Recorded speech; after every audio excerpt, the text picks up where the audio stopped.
ओम शांति। आज शुभ दीपावली है। आप सबको दीपावली की दीपराज शिव बाबा की ओर से सभी दीप रानियों को दीपावली की बहुत बहुत मुबारक हो, मुबारक हो, मुबारक हो। आज दीपराज प्राणेश्वर शिव बाबा के 4/11/2000 के महावाक्य हैं, जिन महावाक्यों में बाबा ने संग का महत्व बताया है।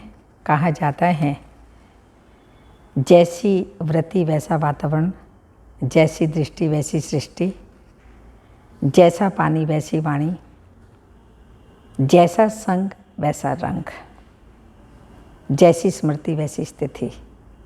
तो बाबा ने संग का जो महत्व बताया है कि वास्तव में सच्चा संग तो सत्य परमात्मा का ही है, क्योंकि परमात्मा को ही सत्यम शिवम सुंदरम कहा जाता है। लेकिन ब्राह्मणों में भी उन ब्राह्मणों का संग करना चाहिए जो तीव्र वेगी हैं, तीव्र पुरुषार्थ करते, यज्ञ स्नेही होते, जिनका सदा बाबा के संग रहता, जो पर चिंतन से दूर रहते। तो बाबा ने कहा उन ब्राह्मणों का संग करो। फिर बाबा ने 3 बचपन बताए हैं। एक बचपन जो लौकिक में माता पिता की गोद में पलते हैं, दूसरा बचपन गुरु करते हैं, उसके शिष्य बनते हैं, तीसरा बचपन बाबा ने कहा ये अलौकिक बचपन है, जब हम निराकार शिव बाबा जो प्रजापिता ब्रह्मा के द्वारा हमको अडॉप्ट करता है, तो हम मर जीवा जीवन वाले कहलाते हैं, धर्म के बच्चे बनते हैं। धर्म अर्थात धारणा, मरजीवा अर्थात पुरानी दुनिया से, संस्कारों से, स्वभाव से, विकारों से मर जाते हैं और नए संसार के लिए नए संस्कार धारण करते हैं, दैवी गुण धारण करते हैं। तो ये है हमारा अलौकिक बचपन। तब आज कहा कि गीत बचपन के दिन भुला न देना, आज हंसे कल रुला न देना। बचपन बड़ा सुंदर होता है, बेफिक्र होते हैं, कोई चिंता नहीं, कुछ नहीं, सिर्फ पढ़ाई में लगन होती है। तो हमारा ये ईश्वरीय बचपन है। इस ईश्वरीय बचपन में ईश्वर टीचर बन के पढ़ाता है, पढ़ाई और बाबा। तो सुनते हैं बाबा की साकार अनमोल धारणा युक्त मधुर महावाक्य। मीठे बच्चे संग दोष बहुत नुकसान करता है, इसलिए संग दोष से अपनी बहुत बहुत संभाल करते रहो। ये बहुत खराब है संग। प्रश्न है 3 प्रकार का बचपन कौन सा है? किस बचपन को कभी भी भूलना नहीं? आंसर है, एक बचपन लौकिक माँ बाप के पास जन्मते ही मिला, दूसरा बचपन गुरु के शिष्य बनने पर हुआ, तीसरा बचपन लौकिक माँ बाप को छोड़ अलौकिक माँ बाप के बने। अलौकिक बचपन अर्थात ईश्वर की गोद के बच्चे, ईश्वर के बच्चे बने अर्थात मरजीवा बन गए। इस अलौकिक बचपन को कभी भी भूलना नहीं। अगर भूल गए तो बहुत रोना पड़ेगा। रोना अर्थात माया की चोट खाना। गीत बचपन के दिन भुला न देना, आज हंसे कल रुला न देना। ओम शांति। मीठे मीठे रूहानी बच्चों ने गीत का अर्थ समझा। बचपन 3 प्रकार का है। एक लौकिक बचपन, दूसरा निवृत्ति मार्ग का, वह भी घर बार छोड़ जीते जी मरकर गुरु के अथवा सन्यासियों के बनते हैं। वह उनका बाप नहीं, वह गुरु के बनते हैं, उनके साथ रहते हैं। वह भी जीते जी मरकर जाए गुरु का बनते हैं, जंगल में चले जाते हैं। तीसरा तुम्हारा यह वंडरफुल मरजीवा जन्म, एक माता पिता को छोड़ दूसरे माता पिता के बनते हो। यह है रूहानी माता पिता। तुम्हारा ये मरजीवा जन्म है, ईश्वरीय गोद में रूहानी जन्म। तुम्हारे से अब रूहानी बाप बात कर रहे हैं। वो सब जिस्मानी बाप हैं, ये रूहानी बाप। इसलिए गाते हैं बाप का बनकर, मरजीवा बनकर फिर यह भूल न जाना। शिव बाबा हैं ऊंचे ते ऊंचा भगवान। जब कोई गीता आदि पर डिबेट करते हैं तो पहले यह बात पूछनी है, तो ऊंचे से ऊंचा भगवान कौन है?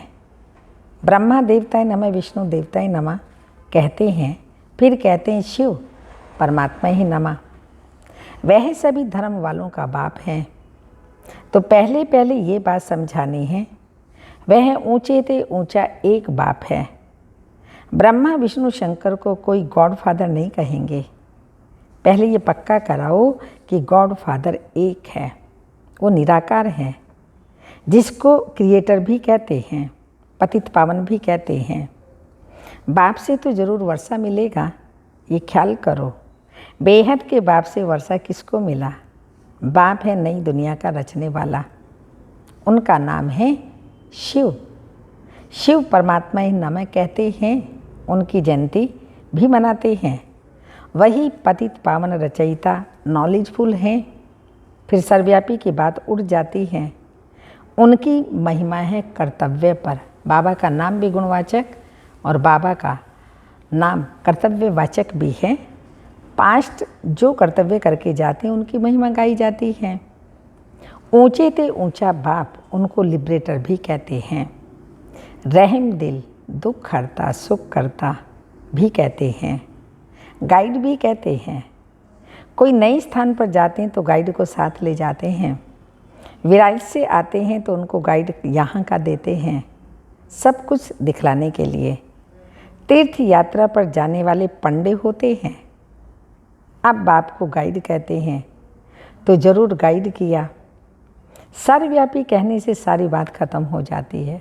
सब भगवान भगवान कौन किसको गाइड करेगा? तो बाबा कहते सारी बात ही खत्म हो जाती है।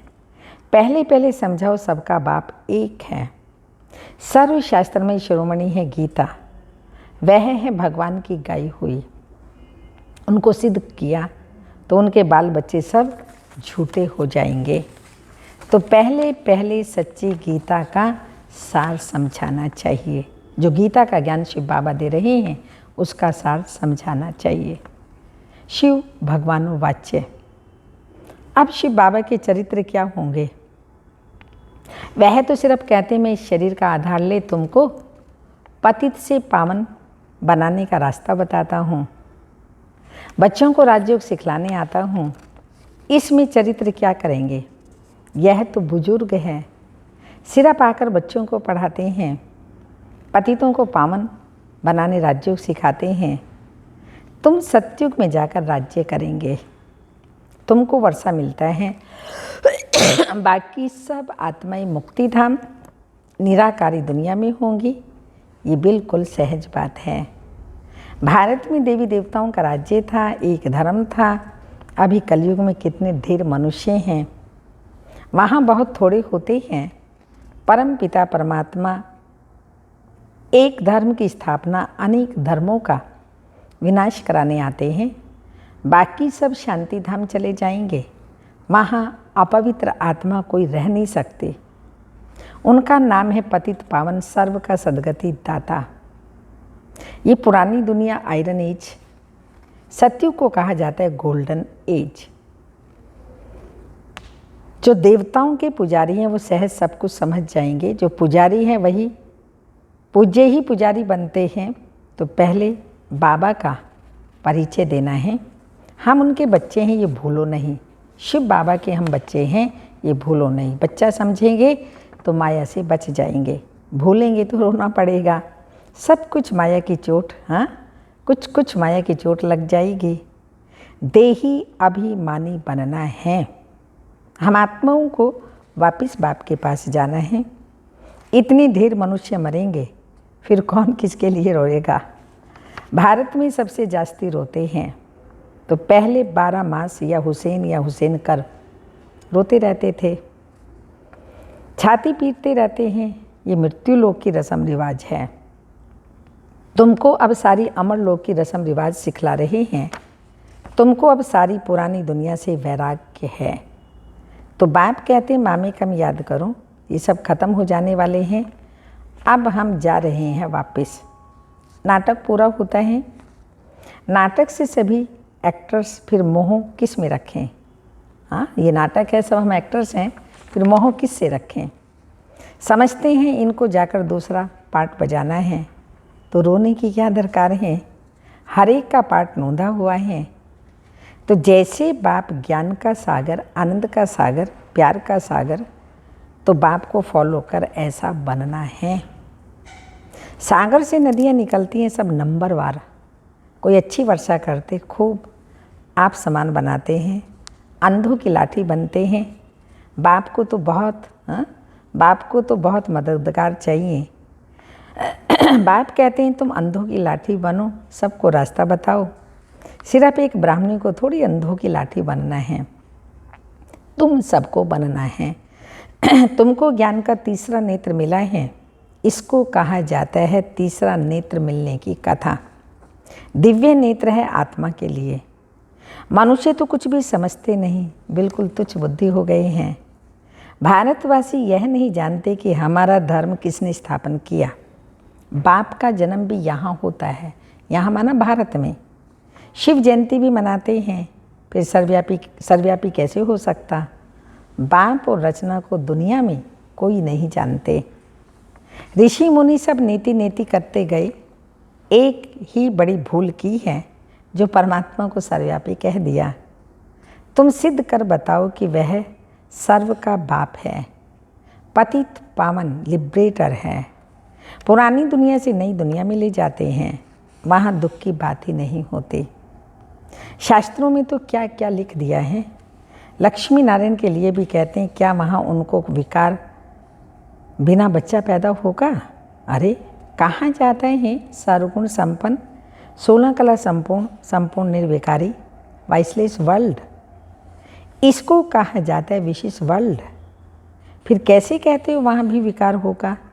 तो पहले जब तक बाप को नहीं जाना कुछ भी समझ नहीं सकेंगे। सर्वव्यापी की बहुत भारी भूल है, उस भूल से निकले तब बाप को जाने। निश्चय करें कि बाबा हम आपके फिर से बने हैं। आपसे राज्य भाग्य लेने के लिए शास्त्रों में तो क्या क्या लिख दिया है। लक्ष्मी नारायण को दिखाते हैं सतयुग में, और बचपन के राधे कृष्ण को फिर द्वापर में ले गए। अब कृष्ण तो था स्वर्ग का प्रिंस। फिर कृष्ण के जन्म फीचर्स तो बदलते जाते हैं, एक जैसे फीचर्स तो कभी हो न सके। ऐसे थोड़ी कृष्ण फिर उन्हीं फीचर्स से द्वापर में आ सकता है, इम्पॉसिबल। तुम जानते हो हम असल वहाँ के मूल वतन के रहवासी हैं। वह हमारा स्वीट साइलेंस होम है, जिनके लिए भक्ति करते हैं। कहते हैं हमको शांति चाहिए। आत्मा को ऑर्गन्स मिले हैं पार्ट बजाने के लिए, फिर शांति में कैसे रहेंगे। शांति के लिए ही हठ योग सीखते हैं, गुफाओं में जाते हैं। एक मास कोई गुफा में बैठा तो क्या उनके लिए वो शांति धाम है। तुम जानते हो अब हम शांति धाम में जाकर फिर सुख धाम में आएंगे पार्ट बजाने। वो लोग कहते हैं जो सुखी हैं उनके लिए स्वर्ग है, जो दुखी हैं उनके लिए नरक है। तुम जानते हो स्वर्ग नई दुनिया को और नरक पुरानी दुनिया को कहा जाता है। भगवानुवाच्य ये भक्ति यज्ञ तप दान पुण्य आदि करना, ये सब भक्ति मार्ग है, इनमें कोई सार नहीं। सत्युग त्रेता को ब्रह्मा का दिन कहा जाता है। ब्रह्मा का दिन सो तुम ब्राह्मणों का दिन। फिर तुम्हारी रात शुरू होती है। तुम पहले सत्युग में जाते, फिर तुम ही चक्कर में आते हो। ब्राह्मण देवता क्षत्रिय वैश्य शूद्र तुम ही बनते हो। तुम कहते हो शिव भगवानुवाच्य, और वो कहते हैं श्री कृष्ण भगवानुवाच्य। फर्क लंबा है। वो पूरे 84 जन्म लेते हैं, उनके साथ सारी सूर्यवंशी संप्रदाय पुनर्जन्म लेते लेते अब फिर अंत में राज्य भाग्य ले रहे हैं। तुम बच्चे जो समझते हो उनको ही मज़ा आता है, नए को मज़ा नहीं आएगा। तुम किसकी निंदा नहीं करते हो। बाप तुम्हें कितना सहज समझाते हैं। यहाँ तुम बाबा के संग बैठे हो तो अच्छा समझते हो, बाहर जाने से संग में पता नहीं क्या हाल होगा। संग दोष से बहुत संभाल करनी है। संग दोष बहुत खराब है। स्वर्ग में ऐसी बातें नहीं होती, उनका नाम ही है स्वर्ग बैकुंठ सुख धाम। शास्त्रों में तो लिख दिया है वहाँ भी अकासुर बकासुर थे, अब तुमको मालूम पड़ा है कि हम विश्व के मालिक थे। वहाँ ज़मीन आसमान कोई भी पार्टीशन नहीं रहता। अभी तो कितने पार्टीशन हैं, अपनी अपनी हदें डालते रहते हैं। दुनिया में कितने झगड़े होते हैं। तो जब कोई भी आए पहले पहले उनको समझाओ बाप कौन है, भगवान किसको कहा जाता है। ब्रह्मा विष्णु शंकर देवता ही हैं। भगवान एक होता है, 10 नहीं होते। भगवान कृष्ण हो न सके। भगवान कैसे हिंसा सिखलाएगा। भगवानु वाच्य काम महाशत्रु हैं। उस पर जीत पाने के लिए प्रतिज्ञा करो, राखी बांधो। ये अभी की बात है। जो कुछ पास्ट हो गया वह फिर भक्ति मार्ग में होगा। दीपमाला पर महालक्ष्मी की पूजा करते हैं। ये थोड़ी किसी को पता है लक्ष्मी नारायण दोनों ही इकट्ठे हैं। लक्ष्मी को धन कहाँ से मिलेगा। कमाई करने वाला तो पुरुष होता है ना।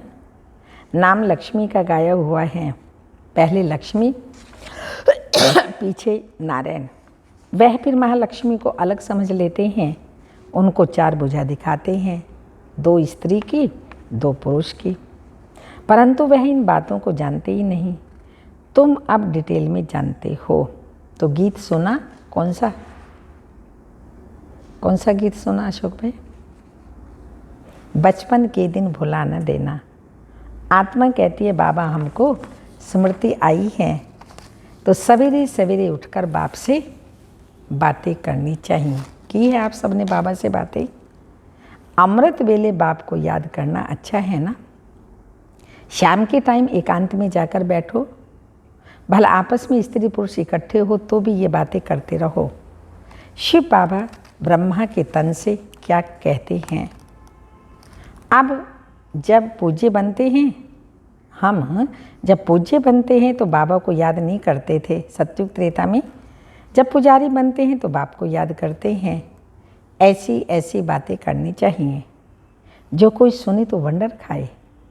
आधा कल्प हम कामचिता पर बैठ जल कर भस्म हो गए थे, कब्र दाखिल हो गए थे। अब हमको ज्ञान चिता पर बैठना है, स्वर्ग में जाना है। ये पुरानी दुनिया है। भारतवासी समझते हैं यह स्वर्ग है। अरे स्वर्ग तो सतयुग में होता है। स्वर्ग में देवी देवताओं का राज्य था, यहाँ तो माया का पांप है। अब बाबा कहते हैं संग दोष में आकर कहाँ मर नहीं जाना। इस ईश्वरीय जन्म से संग दोष में आकर मर नहीं जाना, नहीं तो बहुत पछताएंगे। इम्तिहान की रिजल्ट जब निकलती है तो सबको मालूम पड़ जाता है। आगे बच्चियां ध्यान में जाकर सबको सुनाती थी कि ये पुरानी, ये रानी बनेगी, ये दासी बनेगी। फिर बाबा ने बंद करा दिया। पिछाड़ी में सब कुछ मालूम पड़ जाएगा कि हमने बाप की सर्विस कितनी की। बाबा ने सेवा दी वो मैंने कितनी की, कितनों को आप समान बनाया, वो सब याद आएगा। साक्षात्कार होगा। बिना साक्षात्कार के धर्मराज भी सजा दे न सके। बच्चों को बार बार समझाया जाता है मामी कम याद करो, तो बाप आकर मीठे मीठे झाड़ की सैपलिंग लगाते हैं। वो गवर्नमेंट झाड़ों का सैपलिंग लगाती, उत्सव मनाती। यहाँ नई दुनिया का सैपलिंग लग रहा है। तो ऐसे बाप को भूलो मत, बाप की सर्विस में लग जाओ, नहीं तो अंत में बहुत पछताना पड़ेगा। अभी सर्विस नहीं किया तो कल्पांतर का हिसाब हो जाएगा। इसलिए पुरुषार्थ फुल करना है। अच्छा, मीठे मीठे सिक्के लदे बच्चों प्रति माता पिता बाप दादा का याद प्यार। Good morning, diamond morning. रूहानी बाप की रूहानी बच्चों को नमस्ते। हम रूहानी बच्चों की रूहानी माता पिता बाप दादा को याद प्यार। Good morning, diamond morning. ओम नमस्ते। धारणा के लिए मुख्य सार हैं। जैसे बाप ज्ञान का सागर, आनंद का सागर, प्यार का सागर है, ऐसे बाप समान बनना है और आप समान बनाने की सेवा करनी है। सबको ज्ञान का तीसरा नेत्र देना है। सेकंड पॉइंट, ऐसा कोई भी संग नहीं करना जो पश्चाताप पड़े। संग दोष बहुत खराब है। इसलिए अपनी संभाल करनी है, बाप से वर्षा लेने का पुरुषार्थ करना है। वरदान है दिव्य गुणों के आह्वान द्वारा लक्ष्मी का आह्वान कर रहे हैं ना सारी दुनिया, लेकिन लक्ष्मी कैसे बनी? वो लक्ष्मी कब कहलाई? जब ईश्वरीय गुण और दैवी गुण धारण किए तो वो लक्ष्मी कहलाई। और उसी से लोग धन मांगते हैं और लक्ष्मी का आह्वान कर रहे हैं। उसके लिए घर घर को सब लोग साफ कर रहे हैं, कोने कोने से कचरा निकाल रहे हैं। लेकिन सच्ची लक्ष्मी बनने के लिए हमारे अंदर जो कोने कोने में कमियां कमजोरियां हैं, उन कमियों कमजोरियों को ख़त्म करें और लक्ष्य सामने रखें लक्ष्मी नारायण बनने का। जब लक्ष्य सामने होगा तो लक्षण अर्थात दैवी गुण ऑटोमेटिकली आते चले जाएंगे और जो बाबा ज्ञान धन दे रहे हैं उस ज्ञान धन को हम जन जन को बांटते जाएंगे, दान देते जाएंगे। इस ज्ञान धन के लिए कहा जाता है धन दिए धन ना खोटे। ये अविनाशी ज्ञान धन है, ये कभी खूटता नहीं है, दान करने से और ही बढ़ता है। और इस ज्ञान धन से ही ये दूसरा विनाशी धन भी हमारे पास आता है, कमी नहीं होती। जितना चाहिए जब चाहिए वो शिव बाबा आवश्यकता हमारी पूरी करता है, क्योंकि आत्मा की ज्योति जगी हुई है और आत्मा की ज्योति हमने ज्ञान योग का ग्रंथ डाल करके रोज जगाई है। स्वयं की ज्योति जगाई, अन्य की भी ज्योति जगाते रहते, तो इससे ही घर घर में सच्ची सच्ची दीपावली होती है। क्योंकि सुख शांति घर में आता, और जहाँ सुख शांति है संपत्ति है, और जहाँ सुख शांति परमात्मा की श्रीमत सुमति है तो वहाँ भी संपत्ति है। तो अविनाशी ज्ञान धन प्राप्त करने के लिए और वो धन भी लेने के लिए सदा बाप की श्रीमत पर चलते रहें तो दोनों धन हमारे पास होंगे, कोई कमी नहीं होगी। तो वही बाबा ने कहा दिव्य गुणों के आह्वान द्वारा, गुणों का आह्वान करो तो लक्ष्मी बन जाएंगे, ज्ञान धन वो धन स्वतः आ जाएगा। अवगुणों को समाप्त करने वाली दिव्य गुणधारी भव। जैसे दीपावली पर श्री लक्ष्मी का आह्वान करते हैं, ऐसे आप बच्चे स्वयं से दिव्य गुणों का आह्वान करो तो अवगुण आहुति रूप में खत्म होते जाएंगे। फिर नए संस्कारों रूपी नए वस्त्र धारण करेंगे। अब पुराने वस्त्रों से जरा भी प्रीत ना हो। जो भी कमजोरियां, कमियां, निर्बलता, कोमलता रही हुई है वो सब पुराने खाते आज से सदा काल के लिए समाप्त करो। तब दिव्य गुणधारी बनेंगे और भविष्य में ताजपोशी होगी। उसी का यादगार ये दीपावली है। स्लोगन, सरल याद के लिए सरल याद बन जाए, सहज याद बन जाए, उसके लिए बाबा ने कहा सरलता का गुण धारण करो, संस्कारों को सरल बनाओ। सरलता का गुण धारण करो और संस्कारों को सरल बनाओ। आज की तपस्या की पॉइंट है, वह आत्मज्ञानी भी जिस्मानी अल्पकाल की तपस्या से अल्पकाल की सिद्धि प्राप्त कर लेते हैं।